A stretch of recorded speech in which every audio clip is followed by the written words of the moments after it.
welcome back. I am your host, Susanna May O'Hagan, and today we will be talking about the Lindbergh kidnapping. I might make a few videos today because there's not much to do on a snowy day. Plus, this is kind of my job. And if I don't have enough information to make a big video, it'll be a missing person slash found person. It'll be cases if I don't have enough to fill up the video. So we will see. Right now we're going to start with the Lindbergh kidnapping. On March 1st, oh man, my birthday's in March. I hate when it's close to things like this. On March 1st, 1932, Charles August Lindbergh Jr., born June 22nd, 1930, and the 20-month-old son of Colonel Charles Lindbergh and his wife, Xavius, and author Annie Maurer.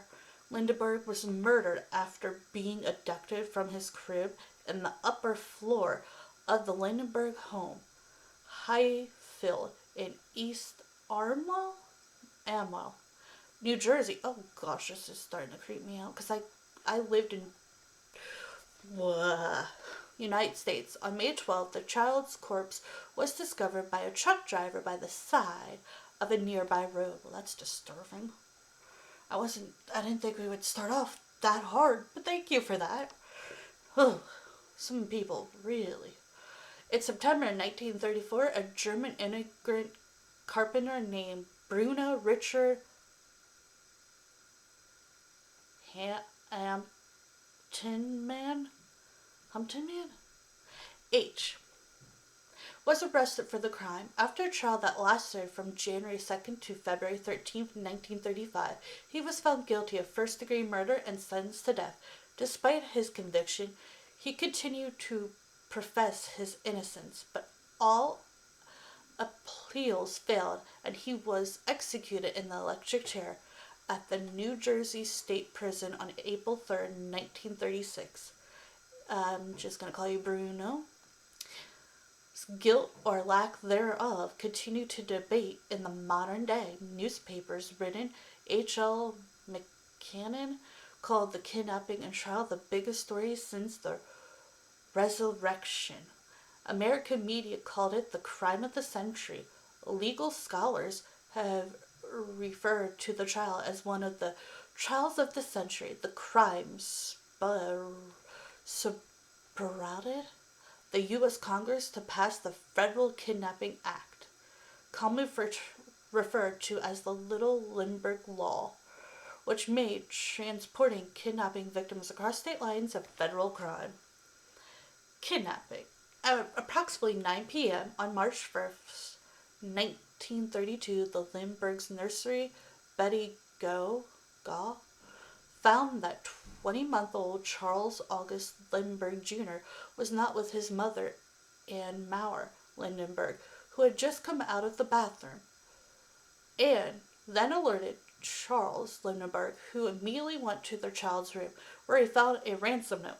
Well, a lot of ransoms in these cases, containing poor handwriting and grammar, in an envelope on the windowsill. Taking a gun, Lindbergh went around the house and grounds with the family butler, Ollie Watterly. Weirds. Just some of these names.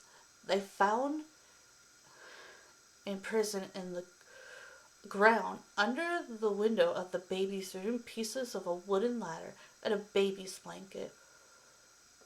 I'm just going to call him Ollie. Telephoned the Hopewell Police Department while Lindbergh contacted his attorney and friend, Henry Breckenridge, at New Jersey State Police. Oh my goodness, these names are getting harder and harder.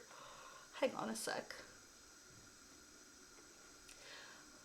If I can't pronounce these names, I'm sorry. An investigation search of the home and its surrounding area was conducted by police from nearby Hopewell Bureau in coordination with New Jersey State Police. After midnight, a fingerprint expert examined the ransom note and a ladder.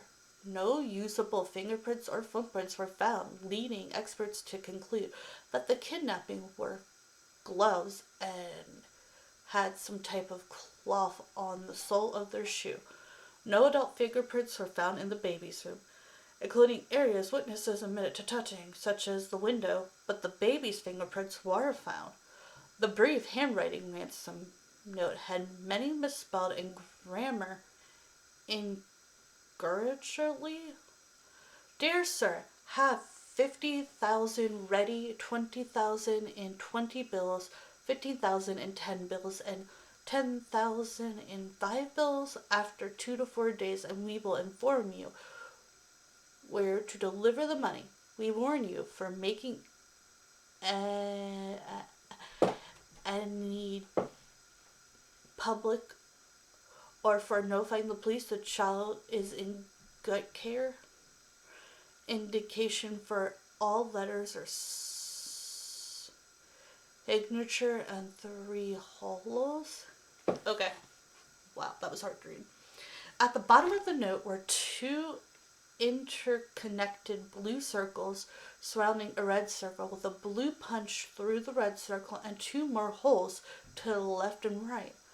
On further examination of the ransom note by professionals, they found that it was all written by the same person. They determined that due to the odd English, the writer must have been foreign and had spent some time in the United States, but little. The FBI then found a sketch artist to make a portrait of the man that they believed to have been the kidnapper. Another attempt at identifying the kidnapper was made by examining the ladder that was used in the crime to abduct the child. Police realized that while the ladder was built incorrectly, it was built by someone who knew how to construct with wood and had prior building experience. No fingerprints were found on the ladder. Slivers of the wood were examined, as the police believed that this evidence would lead to the kidnapper. They had a professional see how many different types of wood were used, what pattern was made by the nail holes, and if it had been made indoors or outdoors. This was later a key element in the trial of the man who was accused of the kidnapping. On March 2nd, 1932, FBI Director J. Edgar Hoover contacted the Trenton, New Jersey Police Department. He told the New Jersey Police that they could contact the FBI for any resource and would provide any assistance if needed. The FBI did not have federal jurisdiction until May 13, 1932, when the president declared that the FBI was at the disposal of the New Jersey Police Department and that the FBI should continue and conduct the investigation. The New Jersey State Police officer offered a $25,000 reward, equivalent to $558,000 in 2023, if anyone who would provide information pertaining to the case. On March 4th, 1932, a man by the name Gaston B. Means had a discussion with Evelyn Welsh McLean and told her that he would be a great importance in retrieving the Lindbergh baby. Means told McLean that he could find these kidnappers because he was approached 3 weeks before the abduction about participating in a big kidnapping, and he claimed that his friend was the kidnapper of the Lindbergh child. The following day, Means told McLean that he had made contact with the person who had the Lindbergh child. He then convinced Mrs. Lindbergh to give him $1,000 to obtain the child because the ransom money had doubled. McLean obliged, believing that Meads really knew where the child was. She waited for the child's return every day until she finally asked Meads for her money back. When he refused, Miss McLean reported him to the police, and he was sentenced to 15 years in prison on embezzlement charges. Violet Sharp, who was suspected as a conspirator, died by suicide on June 10th, before she was scheduled to be questioned for the fourth time. Her involvement was later ruled out due to her having an alibi for the night of March 1st, 1932.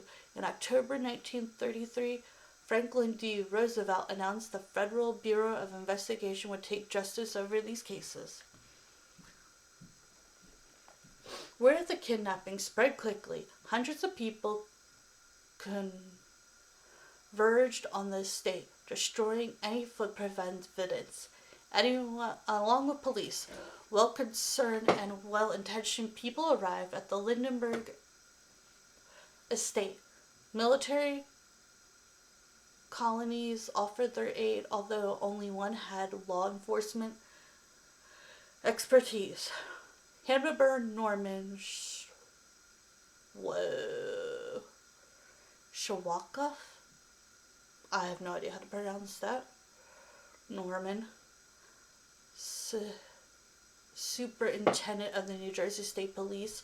The other colonies were Henry Skillman Breckinridge, a Wall Street lawyer, and William J. Devon, a hero of the First War, who head the Office of Stasi Services, the forerunner of the CIA. Lindbergh and these men concluded that the kidnapping was perpetrated by organized crime figures, though they thought that the letter was written by someone who spoke German as his native language. At this time, Charles Lindbergh used his influence to control the direction of the investigation. They contacted Mickey Rossner, a Broadway hanger on rumored to know mobsters. Mickey turned to two speakeasy owners, Sylvia Splight and Ivan Bulbitz, for aid. Lindbergh quickly endorsed the duo and appointed them his immediate to deal with the mob. Several organization crime figures, notably Al Capone, William Martin, Joe, and Z. Zillman, spoke from prison, offering to help return the baby in exchange for money for legal favors. Specifically, Capone offered assistance in return for being released from prison under the pretense that his associate would be more effective. This was quickly denied by the authorities. The morning after the kidnappings, authorities notified President Herbert Hoover of the crime. At the time, kidnapping was classified as a state crime, and the case did not seem to have a grounds for federal involvement. Attorney General William D. Mitchell met with Hoover and announced that the whole emergency of the Department of Justice would be set in motion to cooperate with the New Jersey authorities. The Bureau of Investigations, later the FBI, was authorized to investigate the case, while the United States Coast Guard, the U.S. Customs Service, the U.S. Immigration Service, the Metropolitan Police Department of the District of Columbia were told their services might be required. New Jersey officials announced a $25,000 reward for the safe return of the little Linder. The Lindbergh family offered an additional $50,000 reward of their own at this time. The total reward of $75,000 and was a tremendous sum of money because the nation was in the midst of the Great Depression. On March 6, a new ransom letter arrived by mail at the Lindbergh's home. The letter was postmarked March 4th in Brooklyn, and it carried the prefigured red and blue marks. The ransom had been raised to 70,000. A third ransom note postmarked from Brooklyn and also included the secret marks arrived in Breckenridge mail. The note told the Lindberghs that John Conder should be the immediate intimate between the Lindberghs and the kidnappers, and requested notification in a newspaper that the third note had been received. Instructions to specify the size of the box the money should come in, and warn the family not to contact the police. Now what is it doing? John Conder. During this time, John F. Conder, a well-known Broxton personality and retired school teacher, offered 1,000 if the kidnappers would turn the child over to a Catholic priest. Conder received a letter reportedly written by the kidnappers.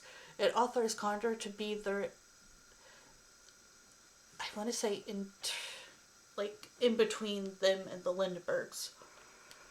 Lindberghs accept the letter as genuine. Following the kidnappers' letters, instructions, Conder placed a classified ad in the New York American reading, "Money is ready." Conder then waited for further instruction for the culprits. At the meeting between... I cannot read that. That looks like a bunch of jazzfifs? I have no idea how to pronounce that. I'm sorry, I'm not bored of the story. The weather's getting to me. And a representative of the group that claimed to be the kidnappers was eventually scheduled for late one evening at Woodland Cemetery in the Bronx. According to Conder, the man sounded foreign but stayed in the shadows during the conversation, and Conder was thus unable to get a close look at his face. The man said his name was John, and he related his story. He was a Scandinavian sailor, part of a gang of 3 men and 2 women. The baby was being held on a boat, unharmed, but would be returned only for a ransom. When Conder expressed doubt that John actually had the baby, he promised some proof. The kidnapper would soon return with baby sleeping suit. The stranger asked Conder, "Would I burn if the package was dead?" When the question further, he assumed Conder that the baby was alive. On March 16th, Conder received a toddler's sleeping suit by mail and 7th ransom notes. After Lindbergh identified the sleeping suit, Conder placed a new ad in the newspaper. "Money is ready, no cops, no Secret Service, I come alone, like last time." On April 1st, Conder received a letter saying it was time for the ransom to be delivered. Ransom payment. The ransom was packaged in a wooden box that was custom made in the hope that it would later be identified. The ransom money included a number 1 of gold certificates. Since gold certificates were about to be withdrawn from circulation, it was hoped gathered attention would be drawn to anyone spending them. The bills were not marked, but their serial numbers were recorded. Some sources credit this idea to Frank J. Wilson, others to Elmore Lyon. On April 2nd, Conder was given a note by an intermediary, an unknown cab driver. Conder met John and told him that they had been able to raise only 50,000. The man accepted the money and gave Conder a note saying the child was in the care of 2 innocent women. Discovery of the body. Oh no, this can't be good. On May 12th, I almost forgot that part. I was like, oh, are they going to get the kid? Are they going to get the kid? Please tell me they're going to get the kid back alive. Oh boy. On May 12th, delivery trucks drive Overville Wilson and his assistant William Allen pulled to the side of the road at about 4.5 miles south of the Lindbergh home near the helmet of Mount Ross in neighboring Hopewell Township. When Allen went in a grove of trees to urinate, ew, he discovered the body of a toddler. The skull was badly fractured and the body decomposed with evidence of scavenging by animals. 3 were identified as an attempt to add a hasty burial. Go identified the baby as the missing infant from the overlapping toss of the right foot and assured that she made. It appeared the child had been killed by a blow to the head. Jeez Louise, what are people doing killing infants like this? Lindbergh insisted on cremation. In June 1932, officials began to suspect that the crime had been perpetrated by someone that the Lindberghs knew.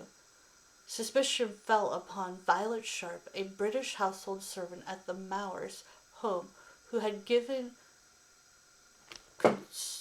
consistent information regarding her whereabouts on the night of the kidnapping. It was reported that she appeared nervous and suspicious when questioned. She died by suicide on June 10th, 1932, by investigating a silver polish that contained cyanide just before being questioned for the 4th time. Her alibi was later confirmed, and the police were criticized for heavy-handedness. Coroner was also questioned by the police and his home searched, but nothing incriminating was found. Charles Lindbergh stood by Condor during this time. John Condor's unofficial investigation. After the discovery of the body, Condor remained unofficially involved in the case. To the public, he had become a suspect, and in some circles was vilified. For the next 2 years, he visited police departments and pledged to find Cemetery John. Condor's actions regarding the case was increasingly flamboyant. On one occasion, while riding a city bus, Condor claimed that he saw a suspect on the street and announces his secret identity, ordered the bus to stop. The startled driver complied, and Condor darted from the bus. Although his target eluded him, Condor's actions were also criticized as exploitative when he agreed to appear in a Vanuatu act regarding the kidnapping. The Obituary magazine published a serialized account of Condor's involvement in the Lindbergh kidnapping under the title Something Tells All, Tracking the Ransom Money. Okay, 1928 series of $10 gold certificates. The investigators who were working on the case were soon at a standstill. There were no developments and little evidence of any sort, so police turned their attention to tracking the ransom payments. A pamphlet was prepared with the serial numbers on the ransom bills, and 250,000 copies were distributed to businesses, mainly in New York City. A few other ransom bills appeared in scattered locations, some far away as Chicago and Minneapolis, but those spending the bills were never found. By a pre-settled order, all gold certificates were to be exchanged for other bills by May 1st, 1933. A few days before the deadline, a man bought 2,980 to a Manhattan bank for exchange. It was later realized the bills were from the ransom. He had given his name as J.J. Faulkner. I can't pronounce it. Of 537 West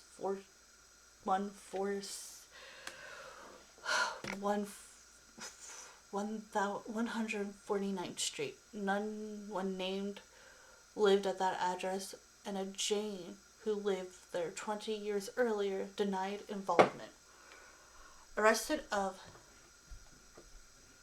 Hampeterman.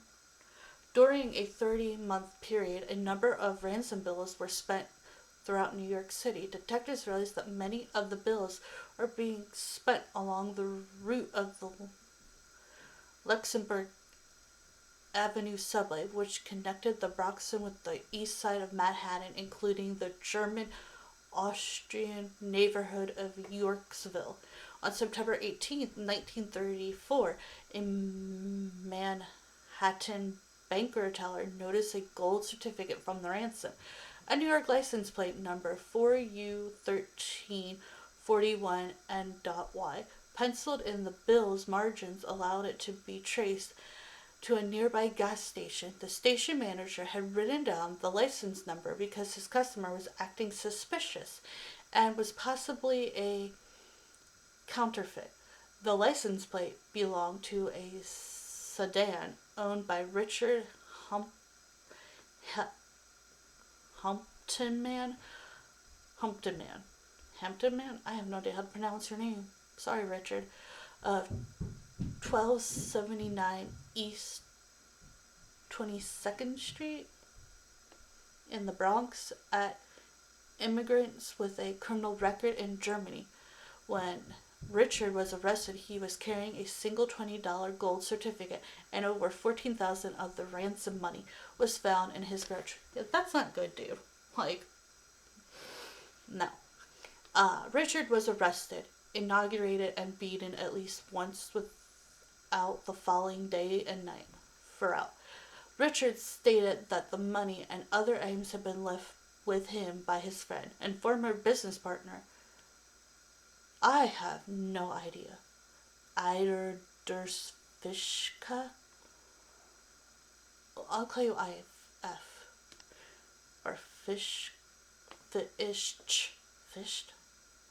who had died on March 29, 1934, shortly after returning to Germany. Richard stated he learned only after F's death that the shoebox that was left with him contained a considerable sum of money. He kept the money because he claimed that it was owed to him from a business deal that he and F had made. Richard constantly denied any connection to the crime or knowledge that the money in his house was from a ransom. When the police searched Richard's home, they found a considerable amount of additional evidence that linked him to the crime. One item was a notebook that contained a sketch of the construction of a ladder similar to that which was found at the Lindbergh's home in March 1932. John Condor's telephone number, along with his address, were discovered written on a closet wall in the house. A piece of evidence, a section of wood, was discovered in the attic of the house. After being examined by an expert, it was determined to be an exact match to the wood used in the construction of the ladder found at the scene of the crime. Richard was indicted in the Bronx on September 24, 1934, for extorting the $50,000 ransom from Charles Lindbergh. 2 weeks later, on October 8th, Richard was indicted in New Jersey for the murder of Charles August Lindbergh. 2 days later, he was surrendered to New Jersey authorities by New York government Herbert H. Lehman to face charges directly related to the kidnapping and murder of the child. Richard was moved to the Hunterdon County Jail in Flemington, New Jersey on October 19th. There's a lot more to this case than the other one. Trial.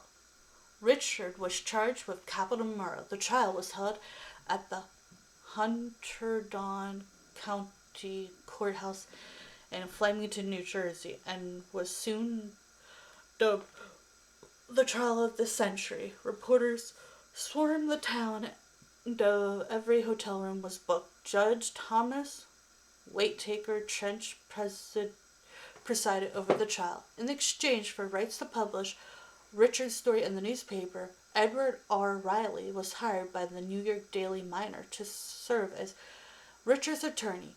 Dave T.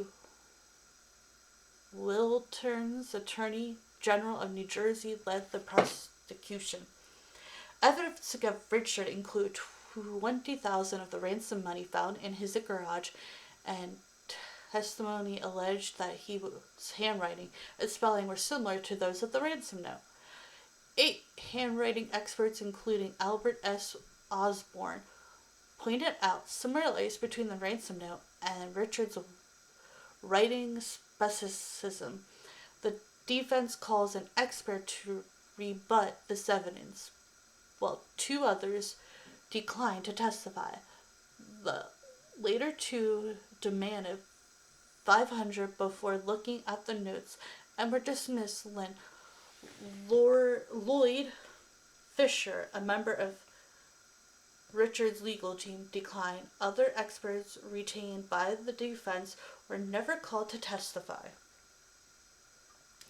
On the base of the work of Arthur Kellicher at the Forest Products Labor, the state introduced photography demonstrations that part of the wood from the ladder matched a plank from the floor of Richard's attic. The type of wood, the direction of the tree growth, the milling pattern, the inside and outside surface of the wood, and the grain on both sides were identical, and 4 oddly penciled nail holes line up with the nail holes in joints of Richard's attic. Condor's address and telephone number were written in pencil on a closet door in Richard's home, and Richard told police he had written Condor's address. I must have read in the newspaper about the story. I was a little bit interested in keeping a little bit record of it. Maybe I was just on the closet and was reading the paper and put it down the address. I can't give any explanation about the telephone number. A sketch that Wilnertes suggested represented a ladder was found in one of Richard's notebooks. Richard said this picture and other sketches therein were the work of a child. Despite not having an obvious source of earned income, Richard had bought a $400 radio, equivalent to $9,110 in 2023. How old is what? Okay. And sent his wife on a trip to Germany. Richard was identified as the man whom the ransom money was delivered. Otherwise testified that it was Richard who had spent some of the Lindbergh's gold certificates, that he had been seen in the area of the East in East Armorel, New Jersey, and near Hopewell on the day of the kidnapping, and that he had been absent from work on the day of the ransom payment and had quit his job 2 days later. Richard never sought another job afterwards, yet continued to live comfortably. When the prosecution rested its case, the defense opened with a lengthy examination of Richard. In his testimony, Richard denied being guilty, insisting that the box of gold certificates had been left in his garage by a friend, who I can't pronounce his name at all, who had returned to Germany in December 1933 and died there in March 1934. Richard said that he had one day found a shoebox left behind by his friend, which Richard had stored on the top shelf of his kitchen broom closet, later discovering the money, which he later found to be almost $40,000, approximately equivalent to $713,000 in 2023. That's a lot of money. Richard said that because F had owed him about $7,500 in business funds, Richard kept the money for himself and had lived on it since January 1934. The defense calls Richard's life, Anna, really, thanks, to basically say it's true or not, the story of the dude. On cross-examination, she admitted that while she was hung her apron every day on a hook higher than the top shelf, she could not remember seeing any shoebox there. Later, rebuttal witnesses testified that F could not have been at the scene of the crime and that he had no money for medical treatment when he died of tuberculosis. F. landlord testified that he could barely afford the $350 week rent on his room. In his closing summation, Riley agreed that the evidence against Richard was entirely circumstantial because no reliable witnesses had placed Richard at the scene of the crime, nor were his fingerprints found on the ladder, on the ransom note, or anywhere in the nursery. Appeal. Richard was convicted on February 13, 1935, and immediately sentenced to death. His attorney appealed to the New Jersey Court of Errors and Appeals, which at this time was the state's highest court. The appeal was argued on June 29, 1935. New Jersey Harold J. Huffman secretly visited Richard in his cell on the evening of October 16th, accommodated by a stenographer who spoke German fluently. Huffman urged members of the court Errors and Appeals to visit Richard. In late January 1936, while declaring that he held no position on the guilt or innocence of Richard, cited evidence that the crime was not a one-person job and dedicated us to continue a thorough and impartial investigation in an effort to bring all parties involved to justice. It became known among the press that on March 27, Huffman was considering a second reprise of Richard's death sentence and was seeking options about whether the governor had the right to issue a second reprisal.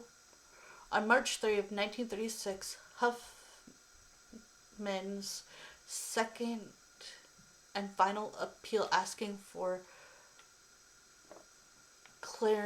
clemency from New Jersey Board of Pardons was denied. Huffman later announced that this decision would be the final legal action in the case and that he would not gather another receipt. Nevertheless, there was a postponement when the Marquis County Guard jury investigated the confession and arrest of Trenton attorney Paul Walter, requested a day for Walter Mark Kimberling. This the final stay, and when the Marquis County prosecutor informed Kimberling that the guard jury had adjourned after voting to end its investigation without charging Wendell. Richard turned down a large offer from a Harshman newspaper for a confession and refused a last-minute offer to commit his sentence from death penalty to life without parole in exchange for a confession. He was executed by electric chair on April 3, 1936. After his death, some reporters and independent investigators came up with numerous questions about the way in which the investigation had been run and the fairness of the trial, including witness tampering and planted evidence. Twice in the 1980s, Anna H. sued the state of New Jersey for the unjust execution of her husband. The suits were dismissed due to prosecutorial immunity, and because the statute of limitations had run out, she continued fighting to clear his name until her death at age 95 in 1994. Well, that's super creepy because that's the year I was born. My name's Anna. Okay, creeped out now. Alternative theories. Sorry. I gotta stretch a minute. This weather versus CRPS, chronic illness. No. A number of books have arrested Richard's innocence. Assorted Richard's innocence, generally highlighting inquiry police work at the crime scene, Lindbergh's interference in the in the investigation, the ineffectiveness of Richard's counsel, a weakness in the witness and physical evidence.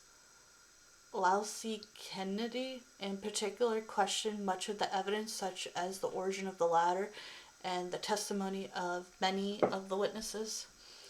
According to Arthur Lord Gardner, a fingerprint expert, Estelle Meadow Hudson applied the then rare silver ignited fingerprint process to the ladder and did not find Richard's fingerprints even in place that the maker of the ladder had been touched.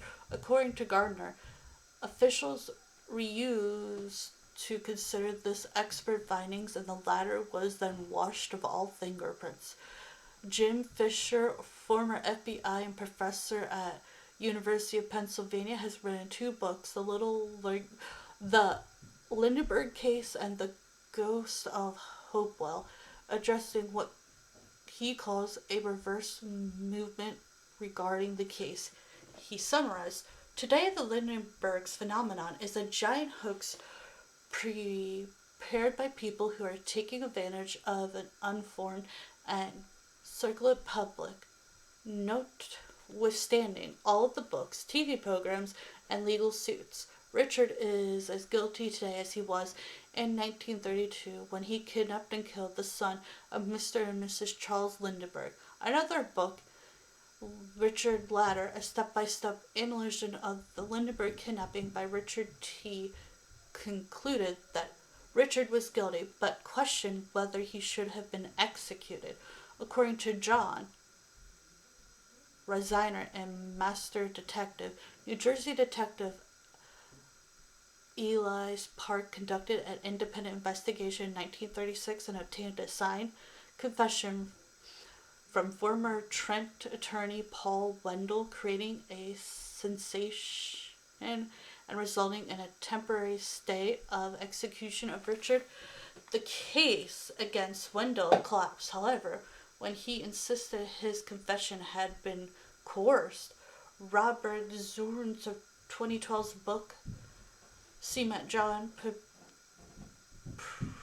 Prost, The Hamptons, was a part of a conspiracy with 2 German-born men, John and Walter Knox.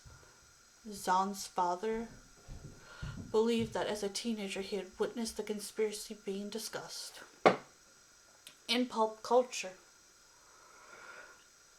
1934, Agatha Christie was inspired by circumstances of the case when she described the kidnapping of Daisy Armstrong in her Hercule Poirot novel Murder of the Oriental Express, 1981. The kidnapping and its aftermath served as an inspiration for Murdoch's Sandbox Outside Over There. 1991, Max Allan Collins' novel Stolen Away, 5th in Nathan Heller's series, in which the fictional private eye gets involved in a real historic mystery and meets historic figures. Heller gets involved in investigating the Lindbergh kidnapping, interviews Psych Egger, and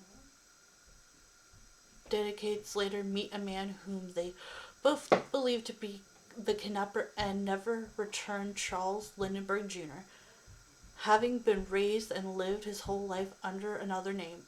It won the 1992 Sham Award for Best Hardcover Private Eye Novel. 1993, in the novel Long Came a Spy by James Patterson. Oh, I love James Patterson. I didn't know he had this one. And the film, based on the novel, a character takes inspiration from the Lindbergh kidnapping for his crime. Maybe I'll read some of these books. I like reading books, so... Ooh, okay. 2013, The Attorney's Life by Madeline Benjamin is a work of historic fiction told from the perspective of Anne Mauer Lindbergh. 2022, The Lindbergh Nanny by Mariah Frederick is a work of historic fiction but from the perspective of Betty Gale. Music. May 1932, just one day after the Lindbergh baby was discovered murdered, the profile county recorded artist Bob Marley. Oh, I hadn't heard of him. I don't know if I've heard his. Recorded 2 songs for Columbia on May 13th, 1932, commemorating the event. The songs were released on Columbian 15759D with the titles Charles A. Lindbergh Jr. and There's a New Star Up in Heaven. In film, 2011, the kidnapping investigation and trial are featured in J. Edgar, the biopic of J. Edgar Hoover, directed by the FBI. In television, 1970, the Lindbergh kidnapping case. In 1990, in the opening episode of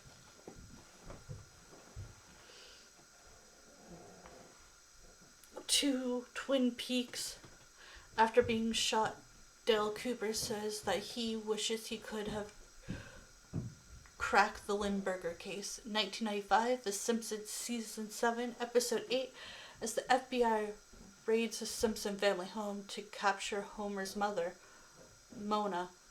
Abraham Simpson attempts to sell the FBI by claiming to be the Lindbergh baby. 1996, Crime of the Century. 2024, in A Good Girl Guide to Murder. Season 1, Episode 1, Pippa cites the 2,000 people who confessed to the murder, salting that at least 109 must have been fake. List of kidnappings. That's it. I did not know that was this case. I just started reading about it, and wow, that was a case. I'm a little freaked out from that case. That was a very interesting, very confusing, very, like, who in the right mind goes and kills a baby? I hope we all learn something, like not to do this stuff. And maybe one day we'll figure out some of these cases, I hope. I didn't realize that these were the older cases. I mean, the one case I've been wanting to figure out so bad. And it's like, I think we all are like, ooh, he did it, but we can't say it. Which is the Black Dahlia. And we're like, we want to say he did it, but apparently he got the cops in his pocket. And you're like, oh, never mind. You don't want to get yourself in trouble. But yes, I hope y'all enjoyed this case. We'll do a next one soon. Maybe even now. I don't know yet.